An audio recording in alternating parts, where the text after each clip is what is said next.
A G90 Go box, POTA late shifts, and how the heck do they work? And how to do FT8 POTA style, this time on Mailbag Monday.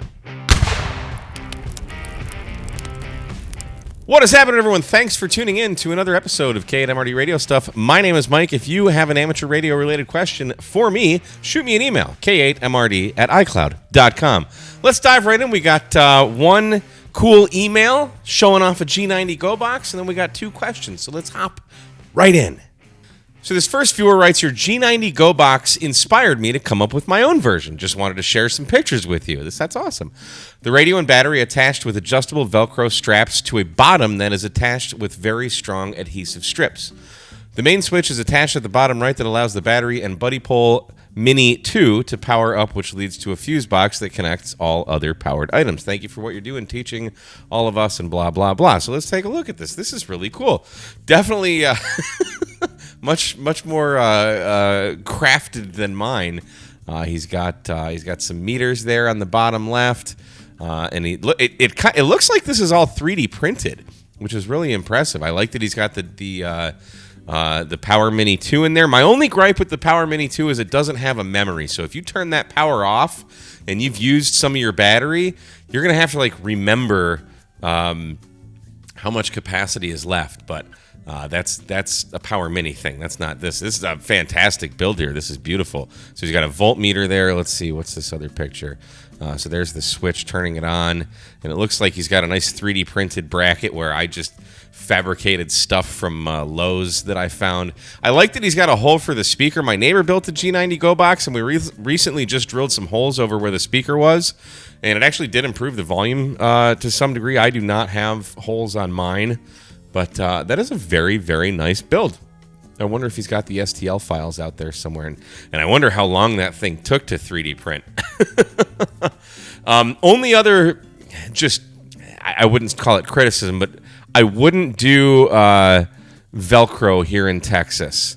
I just feel like I've used heavy-duty adhesive before, even in Michigan, and in my car. And when the sun heated up the car, it turned into a hot, sticky mess. But he's in four lands. Maybe he's in North Carolina or Virginia. Well, it still gets hot and muggy and horrible there. So who knows? I'll be curious to see how that lasts. But what a cool box, man. Thanks so much for sharing that with us, Dean. I appreciate it. Next, we have a question about POTA late shifts and how the heck do you figure out what's going on? This viewer is asking, I'm wondering if you could explain how night shift, or late shifts as we call them, work for POTA contacts. Is it based strictly on UTC time or on time zone you're in? I'm confused. I know that the new day starts at 8 o'clock 0 Zulu here in Eastern Daylight Savings Time. I'm not sure how to handle this for night shift contacts. Would it be based on my location or the park location? So late shifts used to start at 0 Zulu. Regardless where you were, 0 Zulu was late shift time. So when I was in Michigan, it was 8 o'clock. Now that I'm in Texas, in Daylight Savings Time, it's 7 o'clock. But as POTUS started to get bigger over the years, kind of turned into this worldwide phenomenon, they had to change that. Think about it. Guys in Hawaii at 0 Zulu, what is it, noon, 1 o'clock, something like that, and they're already doing a late shift. Or if you're in Europe, you might have to wait until 3 in the morning for it to be a late shift. So it didn't really make sense to keep it at 0 Zulu anymore. So now, although it is a bit more confusing to figure out, it makes a lot more sense. So let's hop over to the Parks on the Air website, and I will show you how you can know what zone you're in, because it's not based off a time zone. It's not based off a 0 Zulu. It's still based off a Zulu time, but it's a little more complicated than that. So I'm going to show you a couple ways to figure it out. One is kind of wonky, and one makes a little more sense. So let's hop over to the Parks on the Air website, and let's take a look. So the first way I'm going to show you is the hard way. If we go to the Parks on the Air website, which is POTA.app, let's click on this little hamburger icon at the top left and go down to Rules and Documentation. Then we can just type in late shift and hit enter and scroll down. Here is the late shift. So technically, late shift is the 8-hour period beginning at 18 UTC plus or minus 1 hour for each 15 degrees of longitude that the park pin is offset from 0 degrees. For parks that cross multiple locations, the administrative reference unit, state, province, etc., pin is used instead based on your activation location. Observation of time zones and daylight savings will make the exact local time vary from location to location. See the shifts map for reference. The exact time can be calculated as rounded to the nearest hour. 18 minus longitude of pin divided by 15 equals UTC start of late shift. Holy hillbilly, that's a lot of stuff. So we can click on this map here. So basically we can see here's 18 Zulu. So that's 0. The top here, so we're going to offset for every 15 degrees of latitude. So if it's 18 Zulu, we go, if you're in Foreland on the East Coast, so all of this line here, your late shift time is going to start at 2300. For me, it's going to start at 0. So, and then here's the early shift times here. So I'm -6, but notice here, we're still in Texas. They're -7. So it's just by the longitude. Now, the easier way to figure this out, if you're just, say you're just hunting, let's say we're hunting K9 MKE. He's out there doing a POTA activation. Well, he's gone now. Let's pick this guy. Just click on the map. And the map is going to show you late shift award times start at 23 UTC and end at 7 UTC. Let's find another guy. Let's see, is there anyone out west maybe? Here's one in Texas, Cooper Lake State Park. Click on that. That starts at 0 UTC. But if we go west more in Texas, it'd be like 1 UTC. That's really the better way to figure out who is currently in a late shift right now. Another way to do it, if you want to be an actor, an activator. Let's say I want to activate 3019. Maybe you're traveling, whatever, and you want to do a late shift activation, or maybe you want to do before late shift and then bleed into the late shift, so you kind of get two birds stoned at once there.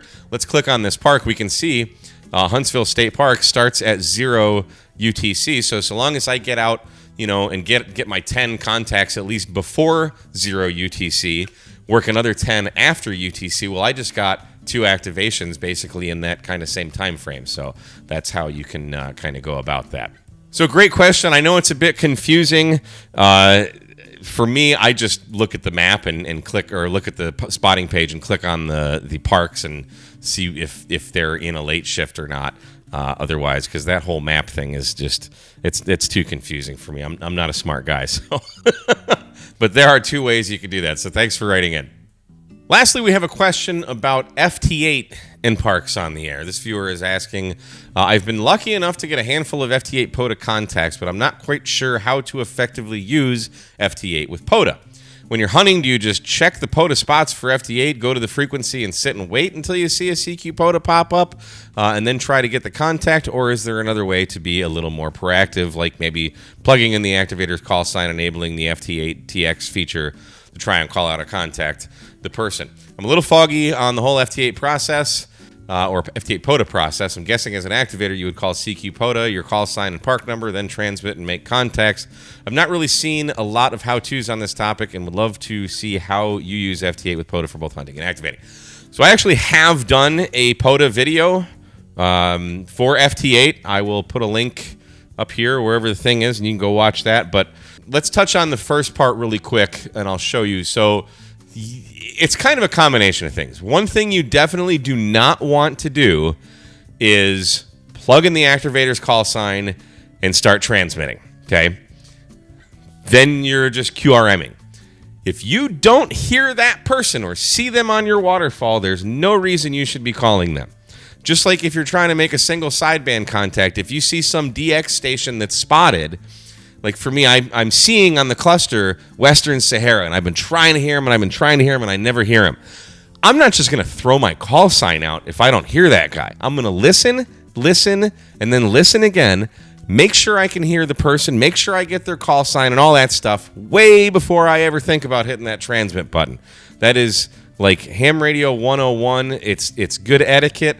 Never just transmit. You always want to make sure you know who you're talking to, if you can hear them, and all that stuff. So, don't just do that. Now, let's hop over to the POTA website, and I also have WSJTX open. So let's kind of see, as a hunter, what we can do to hunt Parks on the Air FT8. So here's the Parks on the Air website. We can see down here this 9 Victor 1 Delta Echo. He's on FT8 right here. K3 WHD's on FT8. This guy's on FT4. So we can see a lot of people are currently doing FT8. Here's another one on 40 meters. Here's another one on 17. So there's quite a few stations that are doing FT8. From the hunter's perspective, we can sit here and monitor this band activity window and see if someone actually puts CQ POTA in here. Now, we can also hit this CQ only, and that will only show us stations who are calling CQ. So basically, it'll only show us I have them colored green for people calling CQ. So we're going to sit here and monitor this until we find someone that says they're calling CQ POTA, or we can go to the POTA page and sit on, so if I'm on 20 meters, is anybody doing POTA on 20 meters? Yeah, this guy is right now. W5JCC is. He's at Martin Dyes State Park, so that's actually pretty close to me, so I might not be able to hear him. But we can sit here and just look for guys calling CQ POTA. But not everybody is actually going to put CQ POTA. But here's one right here, CQ POTA KE8 ZSL. Another thing we can do, and I would strongly encourage you to download the app called Grid Tracker. That's what's this window here and this window here are both Grid Tracker. And they have a POTA button right here. And I can turn that on, and as stations get spotted, this whole map will fill up with trees. Now, you do need to enable that by going to Settings, and then you're going to go to Lookups, and this right here, this POTA button, notice over here, I have this POTA tab. Well, if I disable that, it's gone.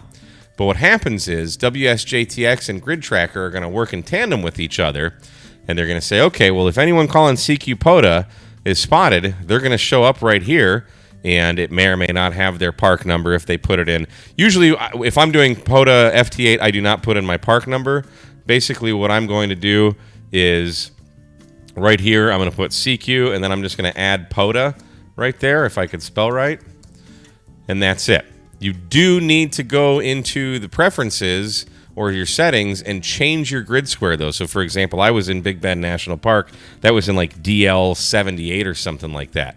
And you want to change that, and notice it changed right here as well. So if you're activating, make sure you change your grid square. So now here we can see all of these trees have been populated in the map here. Now, I assume this is pulling from the POTA website, so you do need an internet connection for this. But here we can see, if we click on this, we can see Hotel India 8 POTA is on, he's on 10 meters. So we could actually just hop over to 10 meters and see if we could hear him. And a few cycles have gone by. We're not seeing him calling CQ, but that's how you could do it. So let's click on here.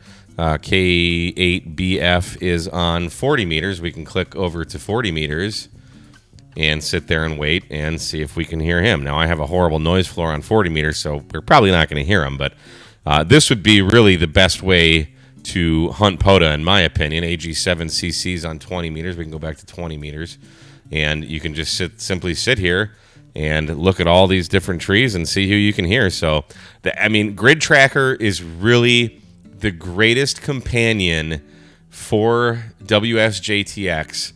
I do not operate WSJTX without having Grid Tracker open. It just makes it so much more interactive. You get the world map. You get these live lines of who's working who based off of who your radio is actually hearing.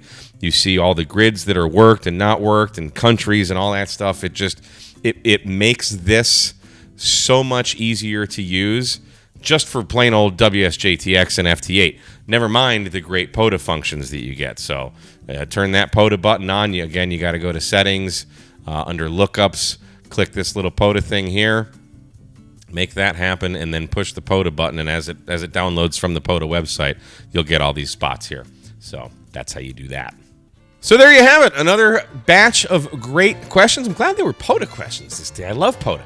Guys, if you have a question for me, shoot me an email, k8mrd@icloud.com, and just in the subject, just put Mailbag Monday. That way I can flag it a little bit easier. If you like this kind of stuff, hit the thumbs up, subscribe, like all that garbage.